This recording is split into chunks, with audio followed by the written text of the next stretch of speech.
नमस्कार दोस्तों, welcome back to मैनकोफिन। दोस्तों, इस वीडियो में हम लोग फिर से एक नए स्टॉक के बारे में बात करेंगे जिसका नाम है किर्लोस्कर न्यूमेटिक कंपनी लिमिटेड। दोस्तों, काफ़ी अच्छी कंपनी है, मुझे पर्सनली ये स्टॉक काफ़ी पसंद है और आज इसी स्टॉक के बारे में हम लोग बात करेंगे। इसके सपोर्ट, रेजिस्टेंस और टारगेट के बारे में बात करेंगे, क्योंकि आप देखते हैं कि मैं हमेशा एक नए स्टॉक्स के रिव्यू को ले करके अपने चैनल पर आता हूं और मैं कोशिश करता हूं कि मैं वैसे स्टॉक्स को ही सिलेक्ट करूं जो आने वाले समय में, लंबे समय में 10 से 15 सालों में काफ़ी अच्छा मूव दिखाए और जिसमें इन्वेस्ट करके काफ़ी अच्छा पैसा हमारा बन सके। तो दोस्तों, आज हम लोग ऐसे ही एक नए स्टॉक पर फिर से चर्चा करेंगे जिसका नाम है किर्लोस्कर न्यूमेटिक कंपनी लिमिटेड। तो सबसे पहले हम लोग कंपनी के कुछ फंडामेंटल्स को देखेंगे, जिसमें हम लोग कुछ फाइनेंशियल रेशियो को हम लोग कवर करेंगे और उसके बाद हम लोग चलेंगे चार्ट पर, जो जहां काफ़ी इंपॉर्टेंट चीज़ को हमें देखना है, जहां पर हमें सपोर्ट रेजिस्टेंस और टर्म देखना है। टर्म मीन्स कि कितने ड्यूरेशन के लिए हमें इन्वेस्ट करना चाहिए। जैसे हम यहाँ पर 3 टर्म की बात करेंगे, जहां हम short term, mid term and long term की बात करेंगे। दोस्तों, जब भी मैं किसी स्टॉक को लेकर के आता हूं आप लोगों के पास, तो मेरा जो नज़रिया होता है वो लॉन्ग टर्म का ही होता है। मैं सीधा सीधी लॉन्ग टर्म पर ही लोगों को इन्वेस्ट करने की बात कहता हूं, क्योंकि लॉन्ग टर्म एक ऐसा टेक्निक है, ये एक ऐसा टेक्निक है जिसके वजह से जिसे स्टॉक मार्केट का बिल्कुल भी नॉलेज नहीं है, वो भी अगर लॉन्ग टर्म के लिए स्टॉक मार्केट में आता है तो वो खाली हाथ नहीं जाएगा, वो पैसा बना करके ही जाएगा। और लॉन्ग टर्म में वैसे लोग जिन्होंने गलत स्टॉक उठा लिया है, केवल वो स्टॉक मार्केट में बनी रहे लॉन्ग टर्म तक, यानी कि 10 साल 15 सालों तक वो मार्केट में लिस्टेड रहे, उनमें ट्रेडिंग होती रहे, तो भी उस स्टॉक से प्रॉफिट बना करके ही निकला जा सकता है। इसलिए मेरा जो फोकस है वो ज़्यादातर लॉन्ग टर्म पर ही रहता है। लेकिन हमारे बीच कई ऐसे भाई हैं जो शॉर्ट टर्म में भी चाहते हैं कि थोड़ा पैसा बन जाए, मिड टर्म में भी चाहते हैं थोड़ा पैसा बन जाए, और लॉन्ग टर्म में तो खैर लॉन्ग टर्म वाले ही हमारे चैनल पर आते हैं। तो अगर आप भी लॉन्ग टर्म वाले हैं और साथ ही साथ थोड़ा शॉर्ट टर्म और मिड टर्म में पैसा बनाना चाहते हैं, तो आप हमारे चैनल को सब्सक्राइब कर सकते हैं। हमारे चैनल का नाम है मैनकोफिन और समय समय पर मैं बहुत सारे स्टॉक्स की रिव्यू करता रहता हूँ, शॉर्ट में रिव्यू करता हूँ, जिससे कि हर इंसान समझ सके और स्टॉक में इन्वेस्ट कर सके। तो यहाँ पर हम लोग कुछ फाइनेंशियल कीज़ देखेंगे स्टॉक का, फिर हम लोग उसके जो प्रॉफिट एंड लॉस स्टेटमेंट है वो देखेंगे, फिर साथ ही साथ लास्ट जो most important part of this video है वो है चार्ट एनालिसिस। चार्ट को एनालिसिस करेंगे, जहाँ पर हमें सपोर्ट, रेजिस्टेंस और टारगेट का पता चलेगा शॉर्ट टर्म और मिड टर्म के लिए। लेकिन लॉन्ग टर्म के लिए हमें वहाँ पर सपोर्ट और रेजिस्टेंस नहीं देखना है, केवल इन्वेस्टेड रहना है और समय समय पर उसे देखते रहना है। तो दोस्तों, आप लोग मुझे सपोर्ट कीजिए, हमारे चैनल को सब्सक्राइब कीजिए, वीडियो अच्छा लगे तो लाइक कीजिए और अपने दोस्तों और रिश्तेदारों के बीच में शेयर जरूर कीजिएगा। तो चलिए आगे बढ़ते हैं। और आगे बढ़ने से पहले एक चीज़ मैं बताना चाहूँगा कि इस वीडियो को मैं केवल एजुकेशनल पर्पस बना रहा हूँ, किसी भी तरह का टिप्स एंड रिकमेंडेशन मैं नहीं दे रहा हूँ। तो प्लीज़ इन चीज़ों से बिल्कुल दूर रहिएगा, टिप्स एंड रिकमेंडेशन से। अगर आपको इस स्टॉक में पैसा लगाना है तो आप अपने फाइनेंशियल एडवाइज़र से संपर्क करने के बाद ही, सलाह लेने के बाद ही आप ऐसे स्टॉक्स में इन्वेस्ट कीजिएगा। तो चलिए आगे बढ़ते हैं। सबसे पहले हम लोग देखेंगे कुछ फाइनेंशियल कीज, उसके बाद प्रॉफिट एंड लॉस स्टेटमेंट, वो भी एनुअल का। तो दोस्तों, आप यहाँ पर देख सकते हैं, ये है किर्लोस्कर न्यूमेटिक कंपनी लिमिटेड और इसका जो करंट मार्केट प्राइस है वो देख सकते हैं, ये 1166 रुपये से करंट मार्केट प्राइस है और आज ही इसने 10.5% का उछाल भी दिखाया है। ये आप देख रहे हैं ग्रीन कलर का 10.32%, जो आज का रेट दिखाया जा रहा है, मतलब कल का जो रेट था उससे आज 10.32% बढ़ करके बंद हुआ है, क्योंकि अभी करीब 6 बजने को हैं और मार्केट कब का बंद हो चुका है। और मार्केट कैप की अगर हम बात करें तो ये अभी बिल्कुल ही स्मॉल कैप कंपनी है, 7,529 करोड़ का इसका मार्केट कैप है, 1166 रुपये इसका करंट मार्केट प्राइस है। और हाई लो जो है इन्होंने 52 वीक में, यानी कि एक साल में जो इन्होंने हाई बनाया है वो 1166 का हाई बनाया है, यानी कि आज इसने 52 वीक हाई को छुआ है। और लो जो इन्होंने बनाया वो 541 का लो बनाया है। खैर, यहाँ पर एक चीज़ मैं बताना भूल गया था कि इसका जो बीएससी कोड है वो आप देख सकते हैं 505283 है और जो एनएससी कोड है वो KIRLPNU है। दोस्तों, ये बीएससी में काफ़ी समय से लिस्टेड है, यानी कि 2003-04 के समय से ही लिस्टेड है या उससे पहले से लिस्टेड है। हमारे पास जो रिकॉर्ड है वो 2003-04 से है, लेकिन एनएससी में ये 2023 में लिस्ट हुआ था। कब हुआ था? 2023 में। तो ये ना समझें कि अगर NSE में हमें 2 साल का चार्ट दिख रहा है तो ये कंपनी नई है मार्केट में, कंपनी काफ़ी पुरानी है, लिस्टेड काफ़ी पुराने समय से लिस्टेड है मार्केट में। तो समय समय पर इसने काफ़ी अच्छा रिटर्न दिया है। मेरे ख्याल से ये करीब 27-28 रुपये से चल करके आज के डेट में 1166 रुपये है, यानी कि आप देखेंगे तो पिछले 10 सालों में 20 सालों में इन्होंने काफ़ी अच्छा रिटर्न दिया, 50-100 गुना के करीब रिटर्न दिया है। वो आप कैलकुलेट करके देख लीजिएगा। स्टॉक पी की बात करें तो काफ़ी हाई है, लेकिन देखो जब भी स्टॉक पी ज़्यादा होता है तो आप ये मान के चलो कि वो कंपनी कहीं ना कहीं काफ़ी बढ़िया प्रदर्शन कर रहा है और आने वाले समय में भी बढ़िया प्रदर्शन करेगा। ये मेरी खुद की ओपिनियन है, मेरी खुद की एक्सपीरियंस है, क्योंकि अगर आप लो पी पर जाते हैं तो उसके पीछे के बहुत सारे कारण हो सकते हैं। लो पी का मतलब हमेशा ये नहीं होता है कि कोई कंपनी काफ़ी अच्छी है और वो उसका स्टॉक जो है वो काफ़ी सस्ते में मिल रहा है। सस्ते में मिलने का कोई वजह भी होता है, क्योंकि उसके मार्केट में डिमांड नहीं है, तभी तो वो सस्ते में मिल रही है। और डिमांड नहीं है तो कोई ना कोई वजह हो सकता है, इस वजह को जानना काफ़ी ज़रूरी है। तो यहाँ पर हम देखेंगे कि पी 54.0 है, काफ़ी अच्छा पी मुझे दिखाई दे रहा है इसमें। बुक वैल्यू 143 है। डिविडेंड यील्ड जो है 0.47% है, तो आजकल ये स्टॉक डिविडेंड भी अच्छा देने लगी है।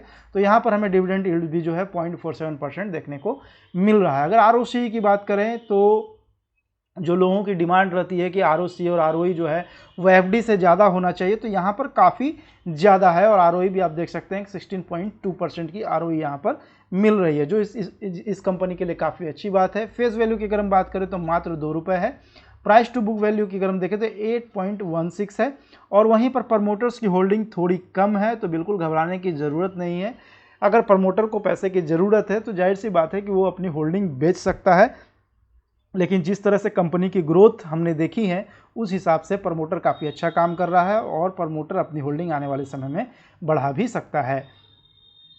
तो यहाँ पर आप देखेंगे कि जो कंपनी का प्लेस्ड परसेंटेज जो है वो बिल्कुल ज़ीरो, यानी कंपनी की एक भी शेयर जो है वो प्लेस्ड नहीं है।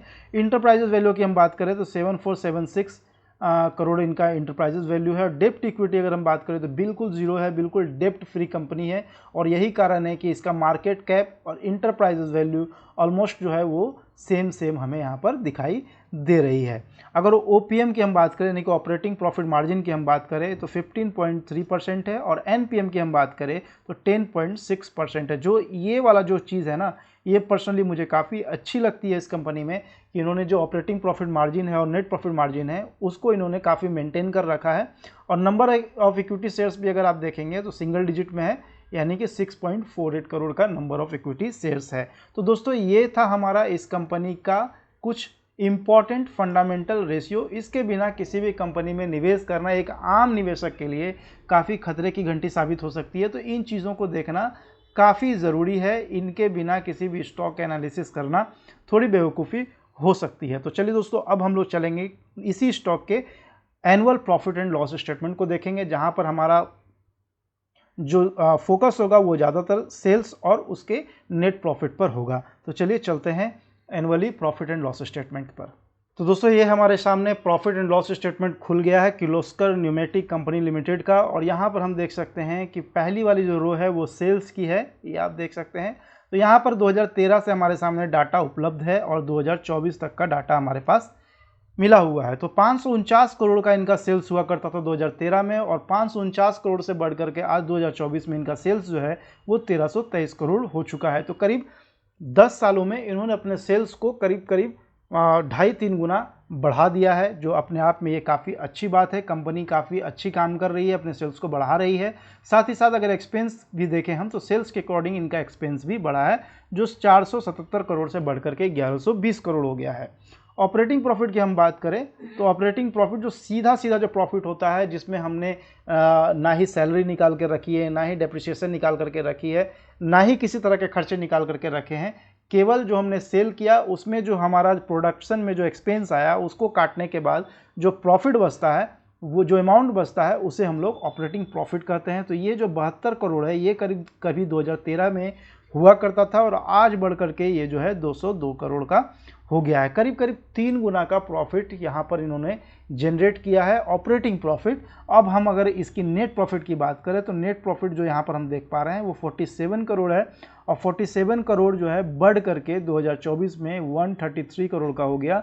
करीब करीब 2.5-3 गुना का प्रॉफिट, नेट प्रॉफिट जो है इनका बढ़ चुका है, जो अपने आप में काफ़ी अच्छी बात है, और इसीलिए शायद इनका डिविडेंड पे आउट भी पहले के मुकाबले बढ़ता जा रहा है। तो ये था दोस्तों प्रॉफिट एंड लॉस स्टेटमेंट, और प्रॉफिट एंड लॉस स्टेटमेंट जो है हमें डेप्रिसिएट नहीं करता है, काफ़ी अच्छा लगता है हमें इसका सेल्स और जो प्रॉफिट का जो ग्रोथ है साल दर साल वो काफ़ी अच्छा हमने देखा है। जैसे मैं फिर आपको रिपीट करना चाहूँगा कि 549 करोड़ था 2013 में, जो फिर घटते बढ़ते आज 2024 में 1323 करोड़ का हो गया है। करीब करीब 3 गुना के आसपास इनका सेल्स हो गया है, और प्रॉफिट जो है वो 47 करोड़ से बढ़ करके सीधा आप देख सकते हैं कि 133 करोड़ हो गया है। तो दोस्तों पहले हमने कुछ फाइनेंशियल रेशियोज देखे जो काफ़ी इंपॉर्टेंट है, और उसी तरह हमने इस कंपनी के प्रॉफिट एंड लॉस स्टेटमेंट देखे एनुअल वाला, जो भी काफ़ी इंपॉर्टेंट है। अब most of the important part जो इस वीडियो का है वो है चार्ट एनालिसिस, और उस चार्ट को अभी हम लोग तुरंत एनालिसिस करेंगे। 10 मिनट आपका समय जाएगा, और 10 मिनट में हम लोग देखेंगे कि ये कंपनी किस तरह से कंपनी का प्राइस किस तरह से ग्रो कर रहा है, और आने वाले समय में कहाँ तक जा सकता है ये जानने की हम कोशिश करेंगे। और अगर आप लोग भी कुछ कहना चाहते हैं तो वीडियो के कमेंट सेक्शन में ज़रूर जा करके हमें लिख करके बताएं कि और क्या क्या इस कंपनी में होने जा रहा है, क्या हो सकता है, ताकि मुझे भी जानकारी मिले और जो मैं बता रहा हूं उससे आपको जानकारी मिले। तो चलिए चलते हैं चार्ट पर। तो दोस्तों ये किर्लोस्कर न्यूमेटिक कंपनी का चार्ट है, और इस चार्ट में हम देख सकते हैं कि यहाँ पर हमने 1 डे चार्ट सिलेक्ट कर रखा है, और ये एनएससी का चार्ट है, क्योंकि बीएससी का चार्ट अगर मैं खोलूँ तो काफ़ी लंबा चार्ट हो जाएगा, और जो ये बार है कैंडल स्टिक बार जो है ये काफ़ी हमें छोटा छोटा दिखाई देने लगेगा, तो इसीलिए मैंने एनएससी का ही खोल करके रखा है। तो यहाँ पर आप देखेंगे कि एनएससी के चार्ट पर सबसे पहले एक ट्रेंड लाइन में खींच कर देता हूँ कि इस ट्रेंड लाइन पर ट्रेंड करने के बाद इसने कैसे काफ़ी अच्छा ब्रेकआउट दिया है। आप देख सकते हैं, देखो कितना अच्छा ब्रेकआउट दिया है इस कंपनी की प्राइस ने। ये बड़ी सी कैंडल बना करके ये स्टॉक जो है बूम बूम बूम करके ऊपर जाना शुरू कर दिया है। तो यहाँ पर काफ़ी अच्छा इसने सपोर्ट को अपना मेंटेन किया। इस सपोर्ट के बाद जब वापस ये कंपनी का प्राइस जो है इस सपोर्ट के पास आता है, लेकिन इसको तोड़ता नहीं है, इसके नीचे जाता नहीं है, और बस इसी ट्रेंड को ये फॉलो करते हुए अपने अपर रेजिस्टेंस को ब्रेक करता है, और ब्रेक करने के बाद इस स्टॉक में एक बड़ी उछाल देखने को मिलता है। और इसी उछाल के साथ आप देखेंगे कि ये जो लाइन थी ये करीब 800 के आसपास थी ये वाली पोजीशन, और इस 800 को ब्रेक करने के बाद आज ये स्टॉक 1162 के आसपास खड़ी है। तो शॉर्ट टर्म में हमें क्या करना चाहिए इस स्टॉक में? तो शॉर्ट टर्म की अगर हमें बात करें, short term means 3 months to 6 months. अगर 3 से 6 महीने के लिए इस स्टॉक में इन्वेस्ट करना है तो बिल्कुल जो प्राइस चल रहा है उस प्राइस पर हम निवेश कर सकते हैं, और साथ ही साथ 1000 से 1100 के बीच यानी कि 1050 पर हमें अपना स्टॉप लॉस मेंटेन करना चाहिए। और जैसे ही ये वाला लेवल तोड़ करके नीचे आता है तो हमें इस स्टॉक में लॉस बुक कर लेना चाहिए। और टारगेट जो होगा हमारा, वो हमारा टारगेट होगा 1162 का करंट मार्केट प्राइस चल रहा है, तो 1250 का हमारा टारगेट होगा, और जो स्टॉप लॉस होगा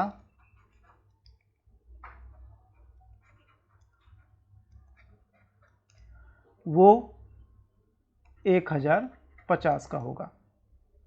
तो ये था हमारा शॉर्ट टर्म के लिए। अब हम लोग मिड टर्म के लिए बात करेंगे कि मिड टर्म में हमें क्या करना चाहिए, कहाँ हमारा स्टॉप लॉस होना चाहिए, कहाँ हमें टारगेट मिलना चाहिए। तो हम लोग मिड टर्म की बात करते हैं। मैं यहाँ लिख दूँ मिड टर्म ताकि आपको याद रहे। Mid term means 1 year to 2 year. मेरा मिड टर्म का परिभाषा यही है। खैर हर किसी का अपना अपना होता है, अपना अपना टर्म मैनेज करने का एक अवधि होता है, लेकिन मेरा जो है अवधि मिड टर्म के लिए 1 साल से 2 साल का होना चाहिए। ऐसे कंडीशन में हम बिल्कुल जो प्राइस है उस प्राइस पर हम यहाँ पर निवेश कर सकते हैं, और जो हमारा स्टॉप लॉस होगा यहाँ पर हमारा स्टॉप लॉस थोड़ा लंबा होगा, लेकिन बिल्कुल घबराने की ज़रूरत नहीं है, क्योंकि इस स्टॉप लॉस को ये स्टॉक तोड़ने नहीं जा रहा है। यानी कि हमारा जो स्टॉप लॉस होगा वो बिल्कुल 650 का होगा। काफ़ी लंबा है, लेकिन क्या करें, यही आ रहा है, तो हम यहाँ पर 650 का स्टॉप लॉस लगा देंगे। और जो हमारा प्रॉफिट टारगेट होगा यहाँ से, वो हमारा जो टारगेट है या सपोर्ट कहें, वो हमारा 1800 का होगा। ये हमारा टारगेट होगा मिड टर्म के लिए। अब हम बात करेंगे लॉन्ग टर्म के लिए। तो लॉन्ग टर्म में सबसे पहली बात कि हम लोग स्टॉप लॉस लगाते नहीं हैं, क्योंकि लॉन्ग टर्म में आने का मतलब है कि सिर्फ और सिर्फ प्रॉफिट लेकर के जाना। लॉन्ग टर्म में लॉस करना नहीं होता है, लॉन्ग टर्म में प्रॉफिट करके जाना होता है। इसलिए लॉन्ग टर्म में बिल्कुल जो प्राइस चल रही है 1162 रुपये पर, दनादन इसमें इन्वेस्ट कर देना चाहिए और कोई भी स्टॉप लॉस नहीं लगाना है हमें। देखो, एक बात हमेशा याद रखना आप लोग कि स्टॉक मार्केट है, स्टॉक मार्केट में रिस्क बहुत ज़्यादा है। जहाँ रिस्क है वहाँ गेन ज़्यादा है, इसलिए और जहाँ रिस्क है वहाँ हमेशा ये सोच करके चलना है कि जो पूंजी मैं लगाने जा रहा हूँ उस पूंजी की मुझे आने वाले 10-15 साल तक मुझे बिल्कुल ज़रूरत नहीं है, उसी पूंजी को हम स्टॉक मार्केट में इन्वेस्ट करते हैं। तो इस बात का हमेशा ध्यान रखें अगर आप लॉन्ग टर्म इन्वेस्टर हैं तो यहाँ पर देखो, बिल्कुल यहाँ पर भी एक ब्रेकआउट होता हुआ दिखाई दे रहा है, लेकिन थोड़ा हमें यहाँ पर वेट करने की ज़रूरत है। खैर, अगर हम लॉन्ग टर्म इन्वेस्टर हैं तो ज़्यादा हमें वेट और कंसोलिडेट पर ध्यान नहीं देना है, हमें सिर्फ अपने अमाउंट को बढ़ते हुए देखने का ध्यान देना है कि हमारा अमाउंट कितने साल में बढ़ रहा है। तो यहाँ पर हम लॉन्ग टर्म की बात कर रहे हैं, तो लॉन्ग टर्म में हमने पैसा अगर इन्वेस्ट कर दिया तो हमारा जो नज़रिया है वो एटलीस्ट 10 ईयर्स तो होना ही चाहिए, इससे कम में तो मज़ा ही नहीं आएगा। और यहाँ से अगर आप 15 to 20 ईयर्स के लिए होल्ड करते हैं तो काफ़ी अच्छा प्रॉफिट आपको देखने को मिलेगा आने वाले 15 से 20 सालों में। देखो, ये बहुत लंबी अवधि है, लेकिन लंबी अवधि में ही लोग करोड़पति अरबपति बनते हैं। कि हमारे दादा परदादा ने ज़मीनें खरीद के रखी थी, तो आज हमारी ज़िंदगी बड़ी शान और शौकत से गुजर रही है। बस इसी तरह हमें यहाँ भी अप्लाई करना है। लेकिन ये स्टॉक मार्केट है, यहाँ हमें दादा परदादा बन करके ऊपर नहीं चले जाना है। हमारी ज़िंदगी में ही ये इन्वेस्ट होगा और हमारी ज़िंदगी में ही हमें प्रॉफिट मिलेगा, केवल हमें ज़िंदा रहने की ज़रूरत है। तो दोस्तों, ये था हमारा लॉन्ग टर्म का एक छोटा सा परिभाषा कि लॉन्ग टर्म का जो नज़रिया है वो 10 साल से 15 से 20 सालों तक होना चाहिए। और यहाँ पर जो हमारा टारगेट होगा वो टारगेट फिक्स है कि आप मिनिमम अगर 10 साल तक आप रख रहे हैं तो मिनिमम 5x का रिटर्न होना चाहिए। और अगर आप 20 सालों के लिए आप या मैं इन्वेस्ट करता हूँ तो कम से कम 10x का रिटर्न मिलना चाहिए। तो कम से कम की बात है, यहाँ 5x के बदले आपको 50x भी मिल सकता है और यहाँ 10x के बदले 100x भी मिल सकता है। क्या है, मिलता ही है, बहुत सारे स्टॉक्स में हमने देखे हैं। तो दोस्तों, ये स्टॉक्स पर्सनली मुझे बहुत पसंद है। यहाँ पर किसी भी तरह का टिप्स या रिकमेंडेशन नहीं है। आप इन्वेस्ट करने से पहले अपने फाइनेंशियल एडवाइज़र से ज़रूर एडवाइस ले लें, तभी ऐसे स्टॉक्स में इन्वेस्ट करें। तो दोस्तों, ये वीडियो कैसा लगा है कमेंट बॉक्स में ज़रूर कमेंट करके बताएं। अच्छा लगा है तो लाइक करें, अपने दोस्तों रिश्तेदारों के बीच में शेयर करें। नए हैं आप तो हमारे चैनल को ज़रूर सब्सक्राइब करें, ताकि आपको ऐसे ही वैल्यूएबल वीडियोस देखने को मिलती रहे। फिर जल्द मिलेंगे एक नए वीडियो के साथ में, ऐसे ही एक नए स्टॉक के साथ में। तब तक के लिए धन्यवाद।